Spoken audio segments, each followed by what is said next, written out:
Так звучно и красиво называется одно из старейших сел Республики Коми, которое расположилось на правом берегу Лузы. Протяженность центральной усадьбы села с ее многочисленными деревеньками около 20 километров. Название села не Коми, а имеет предположительно финские корни и означает «бугристые земли», либо «пастбище оленей». Оленей здесь сейчас не увидишь, а местность действительно холмистая. В IX веке, когда образовывалось государство, объединялось восточные славяне под названием Киевская Русь, территория в бассейнах Суханы, Юга, Лузы не вошла в этот союз, Киевскую Русь. Эти места назывались Чудь-Заволочская. Первые поселенцы осели на территории Лоймы не позднее VIII века. На Руси их называли Чудь. Скорее всего, первопоселенцы имели финно-угорское происхождение. Причем среди них уже тогда были христиане.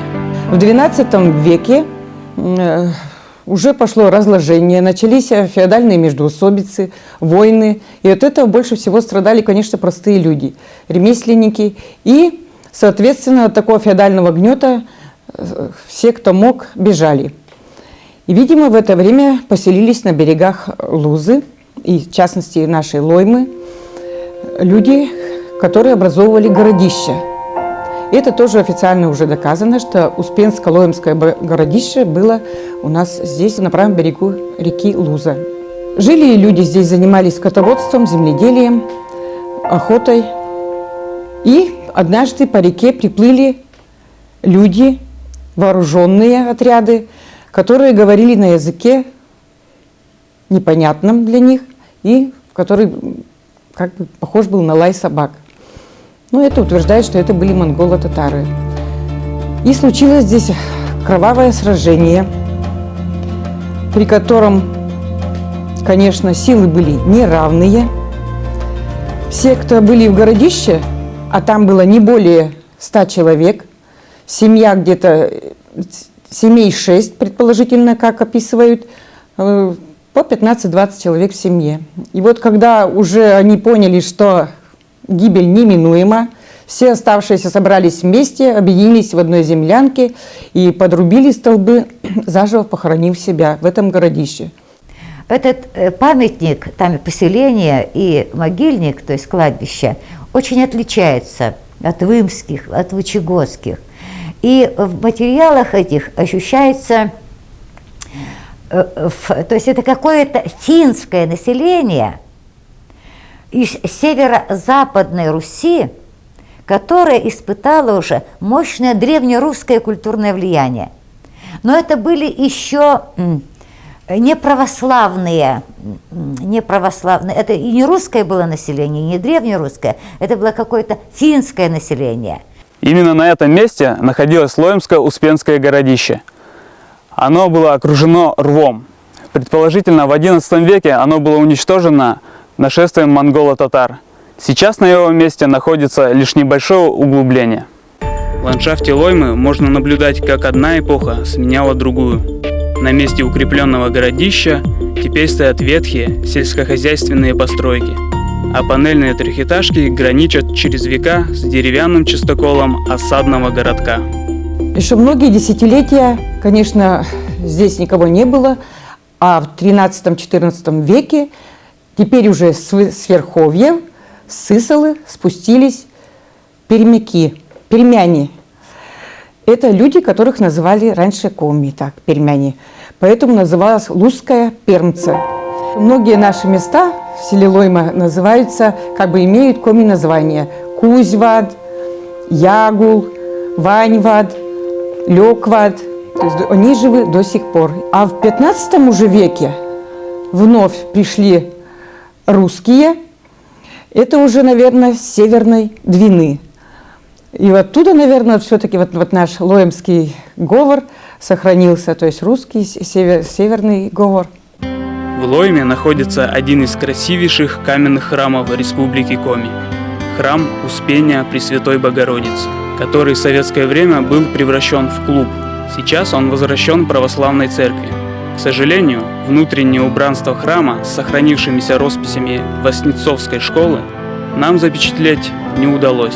2 зимних престола закрыты на ремонт. Мы находимся в селе Лойма, в старинном русском селе, на территории Лоймской Успенской церкви Успения Пресвятой Богородицы, которая была построена в 1884 году, а освящение церкви проходило в 1885 году. До этого была деревянная церковь, и служителем церкви был Баклановский Александр Павлович. Под его руководством было 5 церквей: Спаспорубская, Ношульская, Обьяческая, Лецкая и Лоемская. Лоемская Успенская церковь имеет 3 престола, 1 летний и 2 зимних престола. За свою долгую историю Лойма стала пристанищем для многих переселенцев. В поисках лучшей доли приходили в холмистый край и беглые крепостные крестьяне. Была деревня Пентюря. Очень интересная ее история, тоже как бы подтверждает то, что приходили люди по реке сюда. Основателем был Афанасий Васильев. Вот, по одной версии приплыл он один, по другой говорят 2. Ну, все-таки в памяти людей осталась одна фамилия – Афанасий Васильев. Приплыл он на лодке по реке Лехта, поднялся до высокого берега, остановился, срубил себе дерево, разожег костер, сварил тюрю, сел на пень и съел эту тюрю. И якобы с этого и пошло название Пень-Тюря. По преданию старожилов, это был беглый из псковских земель. Поселился он здесь, и все потомки, которые были, носили фамилию Васильев. Люди были очень работящие, поэтому и жили справно. Имели все. Кроме соли, сахара, керосина, металлических изделий, они производили все сами. То есть хлеб, мясо, масло, кожу, полотно, сеяли лен, делали полотно. Ну вот меха какие могли там делали. То есть все они производили для своего производства сами. У нас даже бабушка всегда говорила, что самые работящие люди у нас в Лойме живут в Пентюре. Разруха и голодные годы не пощадили передовую деревню, но история Лоймы пополнилась новой легендой. А потомки работящего крестьянина Васильева живут теперь во многих уголках Коми. Трудолюбие и бескорыстная самоотдача присущи не только легендарным Васильевым. Многие сельчане внесли свой вклад в развитие села. Исследователь фольклора Александра Лобанова подготовила материал для сборника «По-лоймски играем, по-лоймски поем». Геолог и изобретатель Юрий Трифачев организовал домашний музей истории Лоймы. Учитель истории Владимир Шихонин первым стал изучать древнее городище. Именитый выходец Лоймы Авенир Егорович Низовцев долгое время был редактором газеты «Красное знамя». Генеральный директор телеканала «Юрган» Нина Марковна Шмарова тоже родом из этого села. Заплетайся, плетей, заплетайся, заплетайся, да золотая труба, завивайся, завивайся, да это от столба дубового, это от коржа шелкового. Пограничное положение Лоймы внесло свои коррективы в ее развитие. Сегодня лоемчан отличает особая культура, впитавшая в себя традиции как коми, так и русского народа. Под кустом олень, под ракитовым олень, тепло лети олень, студено ли олень. Когда тепло, когда холодно, когда голодно. Песни, которые мы исполняем нашим коллективом, это песни, которые пели еще наши бабушки. Они собирались на праздники, вот особенно на Троицу, водили хороводы вокруг березки, играли вот в эти игры. Эти песни, они, наверное, у каждого из нас, потому что, например, я сама человек лоемский, у нас очень многие лоемские, они как у нас в душе эти песни.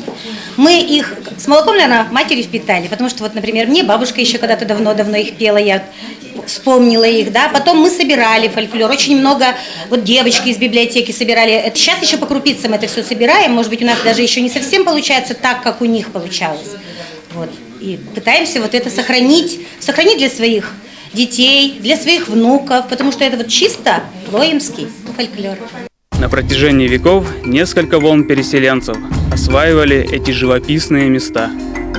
Жизнь, как река, то разливалась на берегу Лузы, то исчезала на несколько десятилетий. Сейчас в Лойме не так много жителей, встречаются пустые дома.